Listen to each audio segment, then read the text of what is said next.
반복문 for와 조건문 if를 함께 이용해 홀수의 합과 짝수의 합을 구하는 프로그램을 작성해 보도록 하겠습니다. 반복문 for와 조건문 if를 이런 식의 구조로 문제를 해결하겠어요. 당연히 이 if는 어떤 합을 누적할지 결정하는 조건이 되겠죠?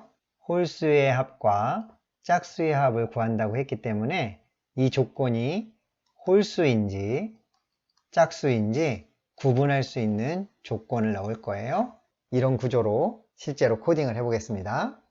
1부터 10까지의 수에서 홀수의 합과 짝수의 합을 구해보도록 하겠습니다. 반복문 for를 사용하기 위해서 반복문을 조절할 변수, 정수형 변수 i를 선언할게요. 그 다음에 짝수의 합을 누적할 변수 S2라고 할게요. 그 다음 홀수의 합을 누적할 변수는 S5로 하겠습니다. 처음부터 누적하면서 사용할 것이기 때문에 초기화 할게요. 누적하는 변수들은 자, 0으로 초기화하겠습니다. 자, 그 다음 반복문 for를 사용할게요.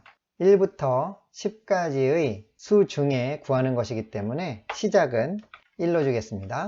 그 다음에 10과 같거나 10보다 적을 동안이니까 자, 이렇게 관계연산자를 하고 나서 10이라고 써줄게요. 자, 10과 같거나 10보다 적을 동안 반복할 거예요. 그 다음에 i는 하나씩 증가시키겠습니다.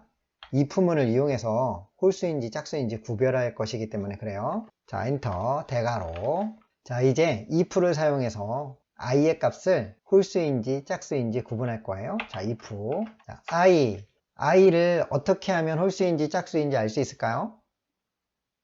나머지를 구하면 됩니다. i를 2로 나눈 나머지를 구하면 되죠.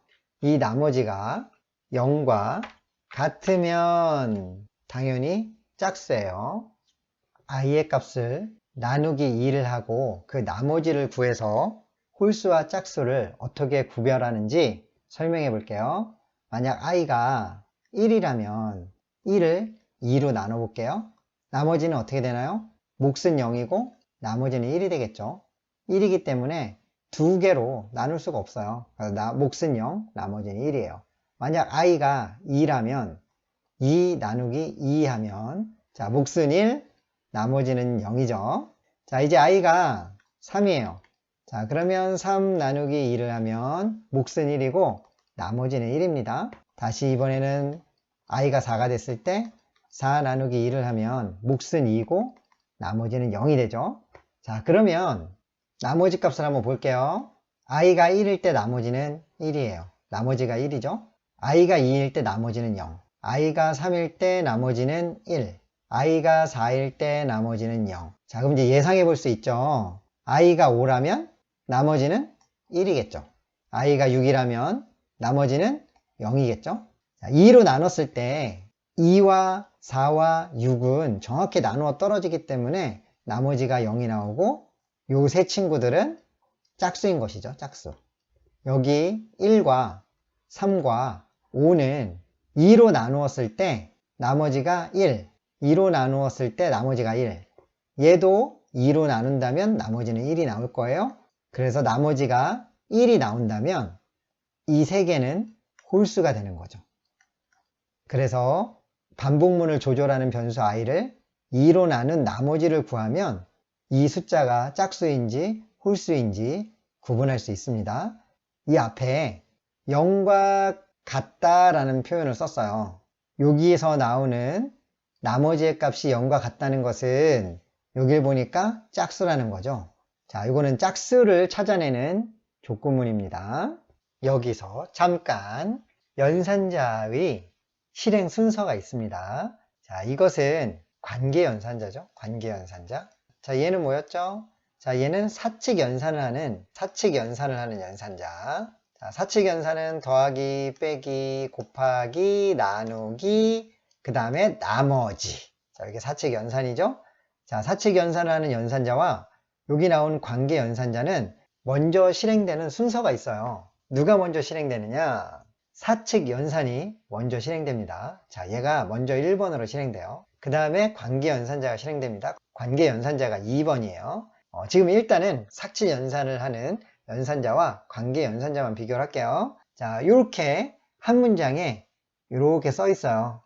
조건이. 자, 그러면 얘가 우선순위로 먼저 연산이 되기 때문에 여기가 먼저 실행됩니다. 여기가 첫 번째로 실행되는 곳이. 그 다음에 두 번째 순서는 나머지 관계 연산자이기 때문에 요 결과 1번에 나온 결과와 요 나머지를 두 번째로 계산하는 거예요. 요렇게만 써줘도 얘가 먼저 계산되고 그 다음 그 결과와 요 전체가 이렇게 계산되는 순서로 연산이 됩니다. 그래서 우리가 정확한 조건값을 얻을 수 있는 거예요. 간단하게 생각하면 사측 연산을 하는 요 연산자가 먼저 실행되고 그 다음 관계 연산자가 두 번째로 실행된다.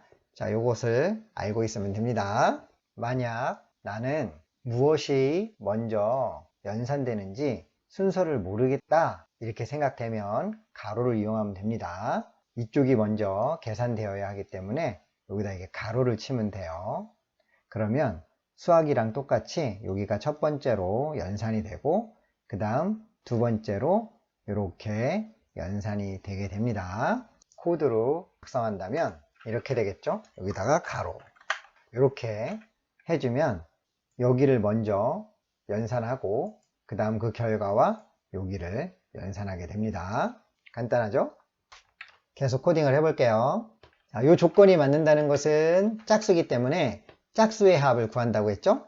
SE가 짝수의 합을 구하기로 한 거였어요. 자, 누적을 하는 거예요. 이렇게 i의 값을 기존에 있던 SE 값에다가 더해서 다시 SE라는 변수에 넣는 그런 복합 할당 연산자죠. 자, 이렇게 써주면 이 이프문의 조건이 맞을 때마다 짝수일 때마다 SE에다가 그 숫자들을 더하게 됩니다. 자, 그러면 출력을 해보면 되겠죠. 자, cout SE를 출력해 볼게요. 이렇게 코딩을 하게 되면 여기 포문을 반복하면서 요 안을 반복하게 되겠죠. 10과 같거나 10보다 적을 동안 반복을 하고 그 중에 만약 짝수라면 SE에다가 그 값을 계속 더하면서 누적할 거예요. 여기를 계속 이렇게 반복하면서 이렇게 실행하겠죠. 뱅글뱅글 돌면서.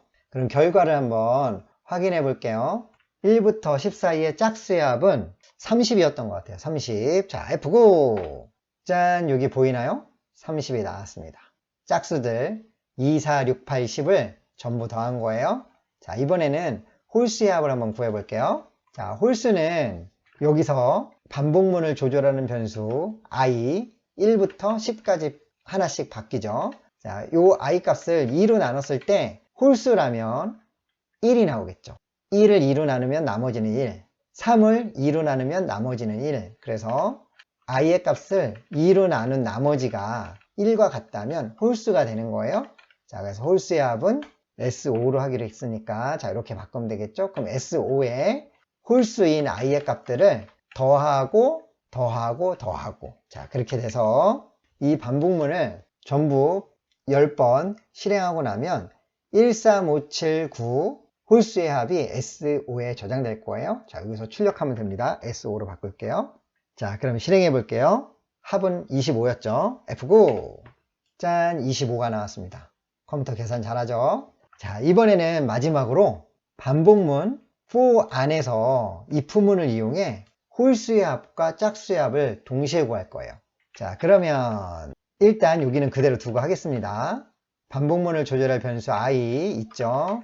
그 다음에 짝수의 합을 저장할 SE, 홀수의 합을 저장할 SO. 당연히 이 값들은 처음 사용할 때부터 누적할 때 사용할 것이기 때문에 0으로 초기화했습니다. 그 다음 반복문 for가 있어요.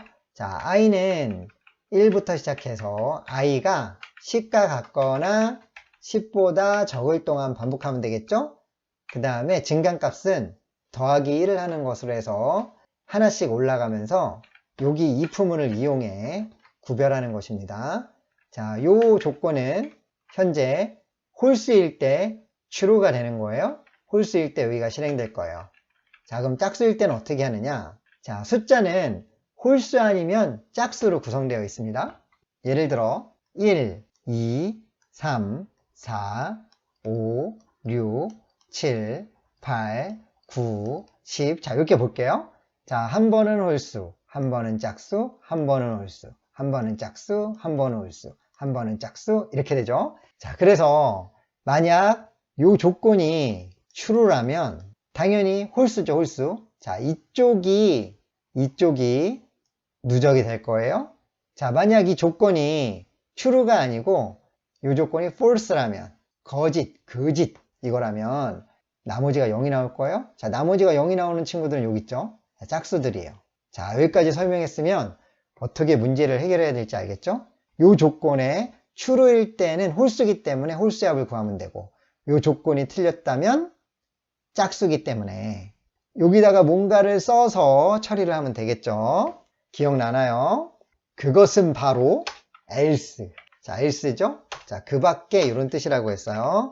자, else를 이렇게 하고 이 조건이 맞을 때는 홀수기 때문에 홀수의 합을 구하면 되는 것이고 누적하면 되는 것이고 이 조건이 false라면 짝수란 얘기잖아요. 짝수의 합을 구하면 되죠. SE는 는은 아니죠. 누적할 거니까 자, 이런 식으로 쓸게요. 자, i의 값을 SE에다가 계속 더해가는 거예요. 자, 이렇게 되면 true일 때는 홀수의 합을, false일 때는 짝수의 합을 구하는 코드가 다 완성됐습니다. 반복문이기 때문에 여기서부터 여기까지를 계속 반복할 거예요. 이 조건이 true인 동안. 자, 그동안 홀수면 여기를 실행할 것이고 짝수면 여기를 실행할 거예요. 자, 그래서 홀수와 짝수의 합을 누적하면서 구할 것입니다. 코드가 어렵지 않아요. 자, 그러면 결과 출력은 홀수와 짝수를 다 해야 되니까 한번 표시를 해볼게요. 여기는 홀수의 합, 변수는 SO를 출력하면 되죠. 그 다음 주를 바꾸겠어요. Cout, 이번엔 짝수의 합을 출력해 볼게요. NDL 안 해도 되겠네요. 자, 이렇게 SE가 짝수의 합이었고 SO가 홀수의 합이었죠. 자, 이렇게 출력하면 이 반복문을 반복하고 나서 결과가 다 더해지고 그 결과는 마지막에 반복문이 끝나고 이렇게 출력될 것입니다. 홀수의 합 25와 짝수의 합 30이 출력되겠죠. 자, 확인해 볼게요. F9. 짜잔, 어떤가요? 홀수의 합 25, 짝수의 합 30. 정확히 구해진 것을 확인했습니다. 이번 시간에는 반복문 for와 조건문 if를 이용해서 홀수의 합과 짝수의 합을 구해봤어요. 자, 여기가 홀수죠. 여기가 짝수죠. 반복문과 조건문을 정확히 이해하고 있으면 아주 간단히 구할 수 있는 그런 문제였습니다. 그러면 다음 시간에 만나요. 안녕.